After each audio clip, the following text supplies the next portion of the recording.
ಸರಿ ಹೋಗ್ಯದ. ಅದಕ್ಕೆ ಸರ್ಕಾರ ನಾವು ಒತ್ತಾಯ ತಂದೇವು. ಸರ್ಕಾರ ಆ ಸರ್ಕಾರ ಏನದ ಅಂದ್ರೆ ಬೆಳೆ ಸಮೀಕ್ಷೆ ಮಾಡ್ತು, ರಿಪೋರ್ಟ್ ಕಳಿಸ್ಕೊಡ್ತು, ಆದರೆ ಇದುವರೆಗೆ ಪರಿಹಾರ ಸಿಕ್ಕಿಲ್ಲ.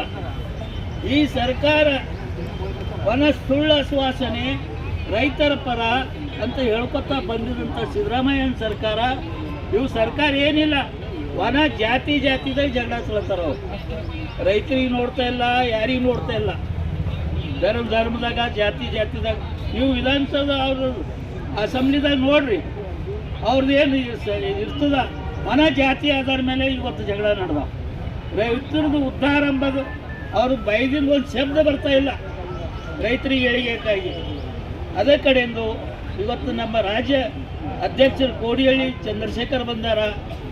ಅವ್ರ ಮುಖಾಂತರ ಇವತ್ತು ನಮ್ಮ ಜಿಲ್ಲೆಯಲ್ಲಿ ಏನೇನು ಸಮಸ್ಯೆ ಅವ ಆ ಸಮಸ್ಯೆಗಳನ್ನು ಮೆಮೊರಂಡಮ್ ಮುಖಾಂತರ ಡಿ.ಸಿಗೆ ಕೊಟ್ಟು, ಡಿ.ಸಿ ಮುಖಾಂತರ ಏನದಂದ್ರೆ ಮುಖ್ಯಮಂತ್ರಿ ಹಾಗೂ ಉಸ್ತುವಾರಿ ಮಂತ್ರಿ ಈಶ್ವರ್ ಖಂಡ್ರೆ ಒಪ್ಪಿಸ್ತಾ ಇದ್ದೆವು. ಇನ್ನು ಫ್ಯಾಕ್ಟ್ರಿ ವಿಷಯಕ್ಕೆ ಬಂದರ, ಇವಾಗ 3 ಫ್ಯಾಕ್ಟ್ರಿ ಏನದಂದ್ರೆ ಮುಡ್ಗ್ಯಾವ ಅಂದ್ರೂ ನಡೀತದ, ಇಲ್ಲದ ತಿಂದಾರ ಅಂದ್ರೂ ನಡೀತದ. ಅಳಿಕೇಡ್ ಶುಗರ್ ಫ್ಯಾಕ್ಟ್ರಿ ಒಂದು, ಮಹಾತ್ಮ ಗಾಂಧಿ ಫ್ಯಾಕ್ಟ್ರಿ ಒಂದು, ನಾರಂಜ ಫ್ಯಾಕ್ಟ್ರಿ. ಇವು ಯಾರು ಏನಾದರೂ ಇದು ಮಾಡಿಲ್ಲ. ಇದು ಮೇನ್ ಲೀಡರ್ ಏನು ಅಧ್ಯಕ್ಷ ಇರ್ತಾರ ಅವರೇ ನುಂಗಿ ಹಾಕ್ಯಾರ. ಇವು ಈಗ ನುಂಗಿ ಹಿಂಗೆ ಮಾಡ್ಯಾರ. ಬೇರೆಯವ್ರು ಬರಬೇಡ್ದು, ಅವ್ರು ಬಿಡಬೇಡ್ದು. ಬೇರೆ ಯಾರ ಹೊಸ ಬಂದು ನಡೆಸೋರು ಸಾಧ್ಯನೇ ಇಲ್ಲ ನಡೆಸಲಕ್ಕೆ. ಯಾಕಂದ್ರೆ ಅದ್ರ ಮೇಲೆ ಹೊರಿ ಭಾಳ ಅದ, ಯಾರ್ದಿಂದ ನಡ್ಸಲಕ್ಕೆ ಆಗಲಿ. ಮತ್ತು ಅವ್ರದ್ದೇ ಕೈಕಾಲು ಬೆಳಿಬೇಕಾಯ್ತದೆ. ಹೆಂಗ್ರ ಮಾಡಿ ನಡೆಸ್ರಿ.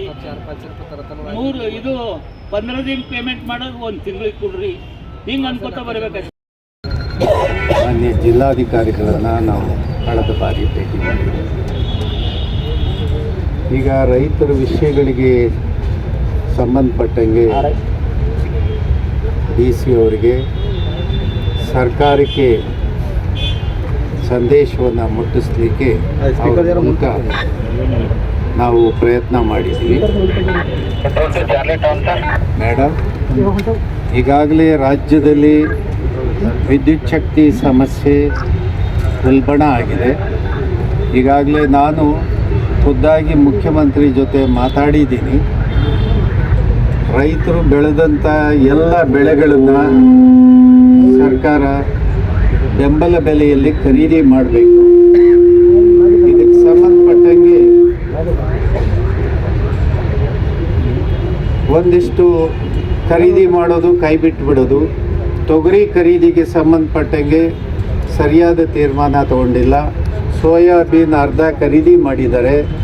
ಈಗ ಭತ್ತಕ್ಕೆ ನೀರು ಕೊಡಬೇಕು ತುಂಗಭದ್ರಾ ಕೃಷ್ಣಾ ಪ್ರದೇಶದಲ್ಲಿ, ಅದನ್ನು ಸೀಮಿತಗೊಳಿಸ್ತಾ ಇದ್ದಾರೆ. ಇದೆಲ್ಲದೂ ಒಂದು ಕಡೆ ಆದರೆ ಮತ್ತು ಜೀವಂತವಾಗಿ ರೈತರು ಆರ್ಥಿಕವಾಗಿ ದುಸ್ಥಿತಿಗೆ ಹೋಗಿದ್ದಾರೆ. ರೈತರು ಸಾಲ ಮನ್ನಾ ಮಾಡ್ತಕ್ಕಂಥದ್ದು ಅನಿವಾರ್ಯ ಇದೆ. ಈ ಎಲ್ಲ ವಿಷಯಗಳನ್ನು ಸರ್ಕಾರ ಗಂಭೀರವಾಗಿ ತಗೋಬೇಕಂತ ಹೇಳಿ, ಮತ್ತು ಇಲ್ಲಿ ಕಬ್ಬು ಬೆಳೆಗಾರರಿಗೆ ಸಂಬಂಧಪಟ್ಟಂಗೆ ಮಾನ್ಯ ಜಿಲ್ಲಾ ಮಂತ್ರಿಗಳ ಸಮಕ್ಷಮದಲ್ಲಿ, ಮಾನ್ಯ ಜಿಲ್ಲಾಧಿಕಾರಿಯವರ ಸಮ್ಮುಖದಲ್ಲಿ ಆದಂಥ ತೀರ್ಮಾನಗಳು ಯಾವುದೂ ಜಾರಿಗೆ ಬಂದಿಲ್ಲ. ಈಗ ಕಾರ್ಖಾನೆಯವರು ರೈತರಿಗೆ ಕೊಡಬೇಕಾದಂಥ ತೀರ್ಮಾನದ ಪ್ರಕಾರ ಕೊಡ್ತಾ ಇಲ್ಲ ಅಂದರೆ ಯಾವ ರೀತಿ ಕ್ರಮ ಜಿಲ್ಲಾಡಳಿತ ತಗೊಂಡಿದೆ, ಅವ್ರ ಮೇಲೆ ಯಾವ ರೀತಿ ಒತ್ತಡವನ್ನು ಏರಿ ರೈತರಿಗೆ ಕೊಡಬೇಕಾದಂಥ ಹಣವನ್ನು ಕೊಡಿಸೋದ್ರಲ್ಲಿ ಭಾಳ ಹಿಂದೆ ಬಿದ್ದಿದೆ. ಆ ಕಾರಣಕ್ಕೆ ಈ ಎಲ್ಲ ವಿಷಯಗಳು ಭಾಳ ಪ್ರಮುಖವಾಗಿರ್ತದೆ.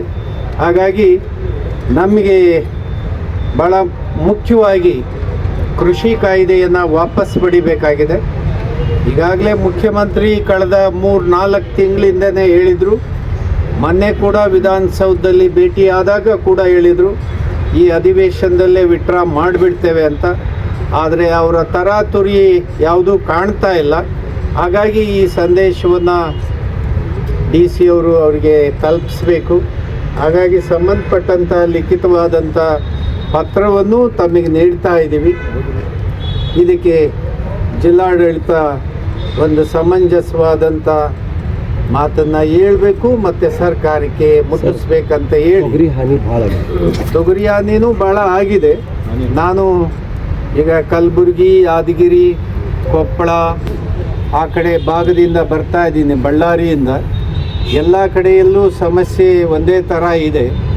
ಅದನ್ನು ಸರ್ಕಾರಕ್ಕೆ ಆಯಾ ಜಿಲ್ಲೆಯಲ್ಲಿ ನಾವು ಮಾತಾಡ್ತಾ ಬರ್ತಾ ಇದ್ದೀವಿ. ಈಗ ಮಾನ್ಯ ಜಿಲ್ಲಾಧಿಕಾರಿಗಳು ಯಾವ ರೀತಿ ಕ್ರಮ ಕೈಗೊಳ್ತಾರೆ. ಕಾರಣ ಏನು? ರಮೇಶ್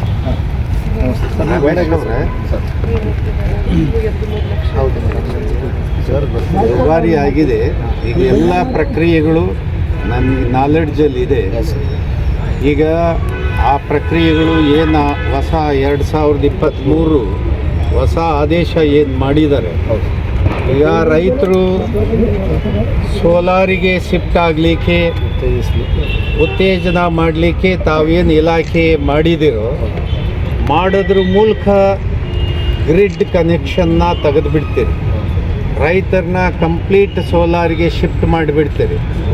ಹಾಗಾಗಿ ನೀವು ನಾಳೆ ಕಾರ್ಯಕ್ರಮ ಏನು ಮಾಡ್ತೀರಿ ಅನ್ನೋದನ್ನು ಕೂಡ ಸರ್ಕಾರಕ್ಕೆ ನಾನು ಪತ್ರ ಬರೆದು ಕಳಿಸಿದ್ದೀನಿ. ಈಗ ಒಬ್ಬ ರೈತ ಒಂದು ಪಂಪ್ ಸೆಟ್ ಮಾಡಬೇಕು ಅಂದರೆ ಎಷ್ಟು ಬಂಡವಾಳ ಹಾಕಬೇಕಾಗಿದೆ, ಮತ್ತು ಅದಕ್ಕೆ ಸಬ್ಮರ್ಸಿಬಲ್ ಪಂಪು, ಅದಕ್ಕೆ ಬೇಕಾದಂಥ ಸಲಕರಣೆಗಳು ಭಾಳ ಆಗಿದೆ. ಈಗ ದುಬಾರಿ ಮಾಡಿಬಿಟ್ಟಿದ್ದೀರಿ. ನಾನು ಕೂಡ ಈ ವಾರದಲ್ಲಿ ನಾನು ಬೆಂಗಳೂರಿಗೆ ಹೋದಾಗ ಮುಖ್ಯಮಂತ್ರಿ ಭೇಟಿ ಮಾಡಿ ಹೇಳ್ತೇನೆ. ಆದರೆ ಈಗ ಆಗ್ತಾ ಇರ್ತಕ್ಕಂಥ ತೊಂದರೆ ಬಗ್ಗೆ ನೀವೊಂದಿಷ್ಟು ಏನು ಸರಿಯಾದಂಥ ಒಂದು ಕೆಲಸವನ್ನು ನಿರ್ವಹಿಸಿದ್ರೆ ಕೆಲಸ ಅಗ್ರ ಆಗುತ್ತೆ, ಜಿಲ್ಲಾಡಳಿತಕ್ಕೆ ಗೌರವ ಬರ್ತದೆ. ನೀವು ಸಮಸ್ಯೆ ಸೃಷ್ಟಿ ಮಾಡಿ ಬಿಟ್ಬಿಟ್ರೆ ಎಲ್ಲ ಕಡೆನೂ ಸೇಮ್ ಸಮಸ್ಯೆ ಅಂತ ಹೇಳಿ ನಾವು ಬೀದಿಗೆ ಬರಬೇಕಾಗುತ್ತೆ. ಸರ್, ಇನ್ನೊಂದು ವಿಷಯ, ನದಿ ಪಾತ್ರದಲ್ಲಿ ಇದೆ, ಶುಗರ್ ಮಿನಿಸ್ಟರ್ ಮಾತಾಡೋದಿದೆ, ಏನ್ ಕ್ರಮ ತಗೊಂಡಿದ್ದಾರೆ ಅದ್ರ ಮೇಲೆ ಮುಂದುವರಿ. ಹೌದು, ಅದಕ್ಕೂ ಮೇಡಮ್ ಅಲ್ಲ ಅದಕ್ಕೂ ಸರ್ಫೇಸಿ ಮೇಲೆ ನಾವು ಸರ್ ಸ್ವಲ್ಪ ಕೇಳಿ, ಒಂದು ಫಸ್ಟ್ BSSಗೆ ಹಾಕಿದ್ವಿ, ಅದು ನಾವು ಹ್ಯಾಂಡ್ ಓವರ್ ತೊಗೊಂಡಿದ್ವಿ. ಇನ್ನ 2 ಫ್ಯಾಕ್ಟ್ರಿ ಮೇಡಮ್ ಹತ್ರ ಕೋರ್ಟಲ್ಲಿದೆ.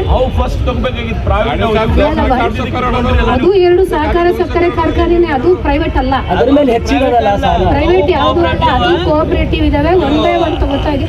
ಅದು 2 ಮೇಡಮ್ ಕೋರ್ಟಲ್ಲಿದೆ. ಅದು ಬಂದ್ಮೇಲೆ ಅದು ಹರಾಜು ಪ್ರಕ್ರಿಯೆ ಮಾಡ್ತೀವಿ.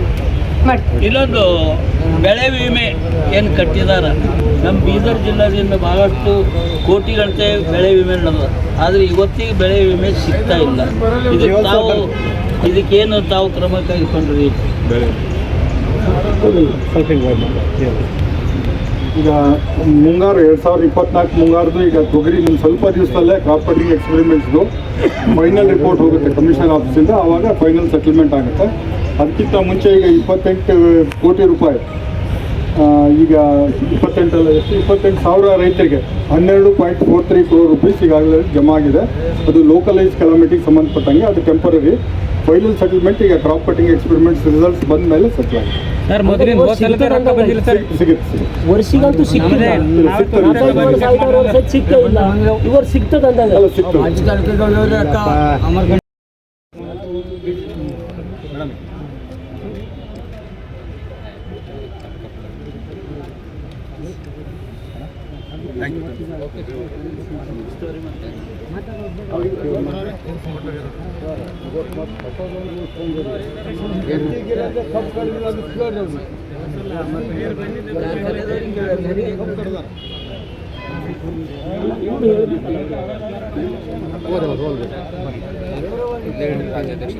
ಅಲ್ಲಿ ಸೈಡಿಗೆ ತಗೊಂಬರ್ರಿ. ಇಲ್ಲಿ ರಾಜ್ಯ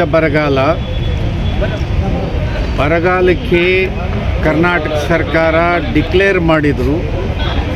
ರಾಜ್ಯದ ಬೆಳೆ ವಿಫಲ ಆಗಿದೆ. ಕೇಂದ್ರ ಸರ್ಕಾರ ಸಹಾಯ ಹಸ್ತ ನೀಡಬೇಕಂತ ಹೇಳಿ ಸುಮಾರು 36,000 ಕೋಟಿಯಷ್ಟು ಬೆಳೆ ನಷ್ಟ ಆಗಿದೆ ಅಂತ ಭಾರತ ಸರ್ಕಾರಕ್ಕೆ ಮನವಿ ಹಾಕಿದೆ. ಆಮೇಲೆ ಭಾರತ ಸರ್ಕಾರ ಪರಿಗಣಿಸದ ಕಾರಣಕ್ಕೆ ಸುಪ್ರೀಂ ಕೋರ್ಟ್ನಲ್ಲಿ ಒಂದು ಅರ್ಜಿ ಹಾಕ್ತಾರೆ ಕರ್ನಾಟಕ ಸರ್ಕಾರಕ್ಕೆ. ಸುಪ್ರೀಂ ಕೋರ್ಟ್ ಹೇಳ್ತದೆ, ಇಷ್ಟೊಂದು ಬರ ಆಗಿರುವಾಗ, ನಷ್ಟ ಉಂಟಾಗಿರುವಾಗ ಭಾರತ ಸರ್ಕಾರ ಸುಮ್ಮನೆ ಯಾಕಿದಿರಿ, ರಾಷ್ಟ್ರೀಯ ವಿಪತ್ತು ಅಂತೇಳಿ ಪರಿಗಣಿಸಿ ಕೂಡಲೇ ತಾವು ಬರ ಪರಿಹಾರವನ್ನು ಬಿಡುಗಡೆ ಮಾಡಬೇಕಂತ ಹೇಳಿ ಆಗ ಭಾರತ ಸರ್ಕಾರ 3,400 ಕೋಟಿ ಬಿಡುಗಡೆ ಮಾಡ್ತದೆ. 3,400 ಕೋಟಿಯನ್ನು ರೈತರಿಗೆ ಚೂರು ಹಾಕಿ ಬರಗಾಲವನ್ನು ಮುಂದಕ್ಕೆ ತಳ್ಳೋ ಕೆಲಸವನ್ನು ಸಿದ್ದರಾಮಯ್ಯ ಸರ್ಕಾರ ಮಾಡ್ತಾರೆ. ಈಗಲೂ ಕೂಡ ಹೇಳ್ತೇನೆ, ನೀವು ಸುಳ್ಳು ಪ್ರಕಟಣೆಗಳನ್ನು ಕೊಡೋದನ್ನು ನಿಲ್ಲಿಸಿ. ನೀವೇನು 14,000 ಕೋಟಿ ವಿಪತ್ತು ಪರಿಹಾರ ಕೊಟ್ಟಿದ್ದೀವಿ ಅಂತ ಹೇಳ್ತಾ ಇದ್ದೀರಲ್ಲ, ಇದು ಶುದ್ಧ ಸುಳ್ಳು. ಹಾಗೇನಾದ್ರು ಇದ್ದರೆ ನೀವು ಬಹಿರಂಗವಾಗಿ ಒಂದು ಶ್ವೇತಪತ್ರವನ್ನು ತನ್ನಿ. ಎರಡನೇದಾಗಿ ರಾಜ್ಯ ಸರ್ಕಾರಕ್ಕೆ ಹೇಳ್ತಾರೆ, ಭಾರತ ಸರ್ಕಾರ ಕೂಡ ಸರಿಯಾದ ನಡವಳಿಕೆ ತೋರಿಲ್ಲ, ರಾಜ್ಯ ಸರ್ಕಾರ ಕೂಡ ಈ ಸಂದರ್ಭದಲ್ಲಿ ವಿಫಲ ಆಗಿದೆ. ಎರಡನೇದು, ಈಗ ಬೆಳೆಗಳನ್ನು ರೈತರು ಬೆಳೆದಿದ್ದಾರೆ. ಈಗಾಗಲೇ ಸೋಯಾಬೀನ್ ಖರೀದಿಯನ್ನು ಪ್ರಾರಂಭ ಮಾಡಿ ಅರ್ಧಕ್ಕೆ ನಿಲ್ಲಿಸಿದ್ದಾರೆ. ಇನ್ನು ಅರ್ಧ ಯಾರು ಕೊಂಡ್ಕೊಳ್ಳೋರು? MSP ಯಾಕೆ ಘೋಷಣೆ ಮಾಡ್ತೀರಿ? ಈ ಅರ್ಥ ಇಲ್ಲದ MSPಯನ್ನು ತಕ್ಷಣ ರದ್ದು ಮಾಡಿ ಶಾಸನಬದ್ಧವಾದಂಥ MSPಯನ್ನು ಜಾರಿಗೆ ತನ್ನಿ. ಆಗ ರೈತರಿಗೆ ಸೋಯಾಬೀನ್ ಬೆಳೆದ್ರೆ ಸೋಯಾಬೀನ್ದು ಬೆಲೆ ಇರುತ್ತೆ, ತೊಗರಿ ಬೆಳೆದ್ರೆ ತೊಗರಿ ಬೆಲೆ ಇರ್ತದೆ MSP ಕೆಳಗಡೆ. ಈ ನ್ಯಾಯಯುತವಾದ